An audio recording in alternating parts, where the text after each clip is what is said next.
Guys, എല്ലാവർക്കും സുഖമല്ലേ? നിങ്ങൾക്ക് എത്ര പേർക്കറിയാം എയർപോർട്ടിൽ ആഡംബരമായിട്ടുള്ള വിശ്രമവും ആഡംബര ഭക്ഷണവും ഫ്രീ ആണ് എന്നത്? ലക്ഷൂറിയസ് ഭക്ഷണം എന്ന് പറയുന്നത് വെറുതെ പറയുന്നല്ല കേട്ടോ, കണ്ടോളൂ. ഇത് ചെന്നൈ എയർപോർട്ടിലേതാണ് കേട്ടോ. ഇതൊക്കെ കാണുമ്പോൾ നിങ്ങളുടെ സംശയം, ഇവർ ബിസിനസ് ക്ലാസ്സിൽ യാത്ര ചെയ്യുന്നവരായിരിക്കും, അവർക്ക് വേണ്ടിയിട്ടുള്ളതായിരിക്കും ഇതൊക്കെ എന്നാണ്. അല്ല, സാധാരണ ടിക്കറ്റിൽ യാത്ര ചെയ്ത് കഴിഞ്ഞാലും നമുക്ക് ഇത്തരം ഭക്ഷണം കഴിച്ച് നന്നായിട്ട് വിശ്രമിച്ചിട്ട് ഫ്ലൈറ്റിൽ കയറി പോകാം. ഈ ഫെസിലിറ്റി നമുക്കെങ്ങനെ അവൈൽ ചെയ്യാം? അതിനു മുമ്പ് ബാംഗ്ലൂരിലെയും ചെന്നൈയിലെയും ഭക്ഷണം ഒന്ന് കണ്ടാലോ? ഇത് ചെന്നൈ എയർപോർട്ടിലെ ബ്രേക്ക്ഫാസ്റ്റ് ആണ് കേട്ടോ. സാൻഡ്വിച്ച്, പിന്നെ തൊട്ടടുത്ത് ഹോട്ട് ആൻഡ് കൂൾഡ് ബീവറേജസ് ഉണ്ട്, പിന്നെ സീരിയൽസ് ഉണ്ട് കുറേ, പിന്നെ വെറൈറ്റീസ് ഓഫ് നല്ല ടേസ്റ്റി സാലഡ്സ് ഉണ്ട്. ഇത് ഞാൻ കുറച്ച് മുമ്പ് കാണിച്ചതല്ലേ, അത് തന്നെയാണ് കേട്ടോ. ഈ ഫെസിലിറ്റി ഞങ്ങൾ കഴിഞ്ഞ 10 വർഷത്തിലധികമായിട്ട് യൂസ് ചെയ്യുന്നുണ്ട് കേട്ടോ. അപ്പോൾ ഞാൻ ഓർത്തു, പലർക്കും ഇത് അറിയില്ല എന്ന് ഞാൻ പിന്നെയാണ് മനസ്സിലാക്കിയത്. അതുകൊണ്ട് ഞാൻ നിങ്ങൾക്ക് കൂടി അറിയാത്തവർക്ക് വേണ്ടി ഒന്ന് പറഞ്ഞു തരാൻ ഓർത്തു. ഇത് ഞാൻ നേരത്തെ പറഞ്ഞതുപോലെ ചെന്നൈയിലെ ബ്രേക്ക്ഫാസ്റ്റിൻ്റെ നേരെയാണ് നിങ്ങൾ കണ്ടത്. അതുപോലെ തന്നെ ലഞ്ചിൻ്റെ ടൈമിൽ ലഞ്ച്, ഡിന്നർ അങ്ങനെയൊക്കെ ഉണ്ടാവും.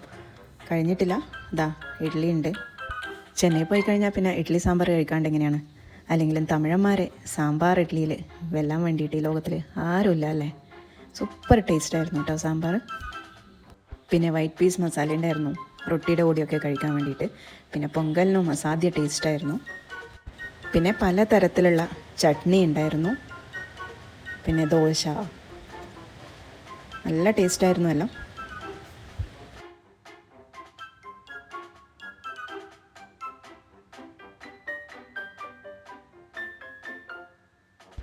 പിന്നെ നല്ല ആലു പൊറോട്ട, വട. ഞങ്ങൾ ചെന്നൈ എയർപോർട്ടിൽ പോയപ്പോഴേ ആ ലോഞ്ചിൽ അധികം തിരക്കൊന്നും ഉണ്ടായിരുന്നില്ല. അതുകൊണ്ടാണ് എനിക്കിങ്ങനെ വിശദമായിട്ട് എടുക്കാൻ പറ്റിയത്. പക്ഷേ അതായത് പൊട്ടറ്റോ വെഡ്ജസ് ആണ്. എന്താണ് പക്ഷേ, നമ്മളേ ബാംഗ്ലൂർ പോയപ്പോൾ അവിടെ ഭയങ്കര തിരക്കായിരുന്നു. അപ്പോൾ നമ്മൾ ഇങ്ങനെ എടുക്കുമ്പോൾ മറ്റുള്ളവരുടെ പ്രൈവസിയും ടൈമൊക്കെ നമ്മൾ നോക്കണ്ടേ. അതുകൊണ്ട് തന്നെ ഇങ്ങനെ എടുക്കാൻ പറ്റിയില്ല. ഞങ്ങൾ എന്താണോ എടുത്തത് അതാണ് ഞാൻ കാണിക്കാൻ പോകുന്നത് കേട്ടോ. അപ്പം ചെന്നൈയിലേത് ഏകദേശം കഴിയാറായി.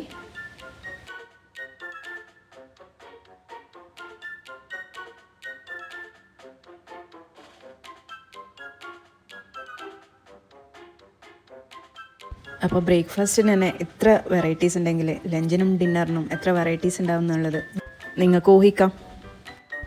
ബാംഗ്ലൂരിൽ ഞാൻ വീഡിയോ എടുത്ത ദിവസം ഞങ്ങൾ ഏകദേശം 2 മണിക്കായിരുന്നു ചെക്ക് ഇൻ ചെയ്തത്.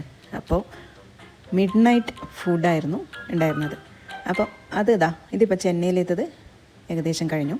ഇനി ഞാൻ ബാംഗ്ലൂരെത്തത് കാണിക്കാൻ പോവാണ് കേട്ടോ.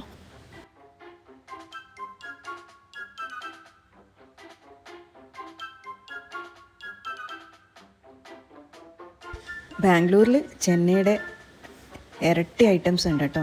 അതും നല്ല ലക്ഷൂറിയസ് ഐറ്റംസാണ്. ഇത് വെറും മിഡ് നൈറ്റ് സ്നാക്സ്. ഞങ്ങളെടുത്തത് ചപ്പാത്തി, പിന്നെ പാവ് ബജി. മിഡ് നൈറ്റ് ആയിട്ട് പോലും ഒരുപാട് സാലഡ്സ് ഉണ്ടായിരുന്നു കേട്ടോ. അത് നല്ല ടേസ്റ്റായിരുന്നു.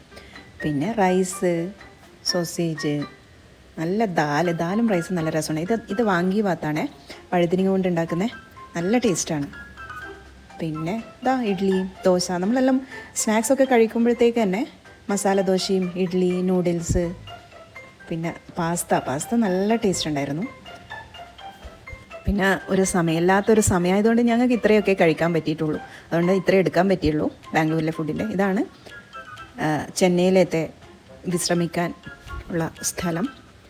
അപ്പം ബാംഗ്ലൂരിലെത്തേത് നമുക്ക് സെപ്പറേറ്റ് ക്യാബിനൊക്കെ ആയിട്ട് കർട്ടനൊക്കെ ഇട്ടിട്ട് വേണമെങ്കിൽ നല്ല കിടന്ന് വിശ്രമിക്കാം.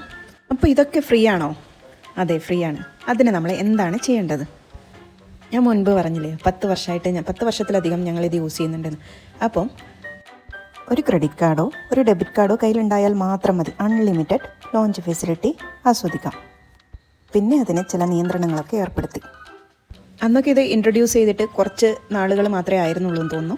അതുകൊണ്ട് തന്നെ അധിക പേർക്കും അറിയില്ല. അതുകൊണ്ട് തന്നെ കൂടുതൽ ആൾക്കാരിലേക്ക് എത്തിക്കാൻ വേണ്ടിയിട്ടായിരിക്കാം അവർ അന്ന് അൺലിമിറ്റഡ് ലോഞ്ച് ആക്സസ് തന്നിരുന്നത്.